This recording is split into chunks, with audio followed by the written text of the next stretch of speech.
Oprechtice Firespot v plném přípravě, na koši Pejsi starší, na stavících Vory, na stroji Cikán Stlumačová, Bčka Harmy, rozdělovač Kozel, napravo Pejsi mladší a nalevo Skunk.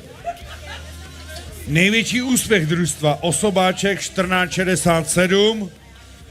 Kdybyste ho chlapcí zopakovali, tak se dostanete do pěkný průběžky a největší tahouni z týmu Vory Pejsi mladší.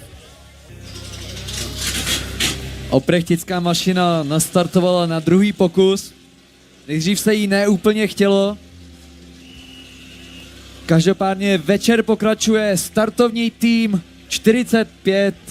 Teďkon na startovní čáře Oprechtice.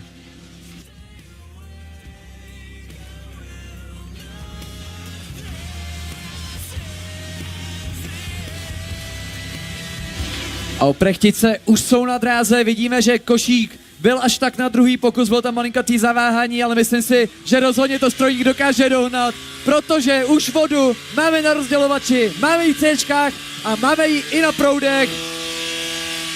A 16:20 je výsledkem. 16:20 budeme zapisovat pro Oprechtice, nalevo svítí čas 15:70. Bílý praporky jsou potvrzený, takže pokus se bude počítat. 16:20 pro Oprechtice.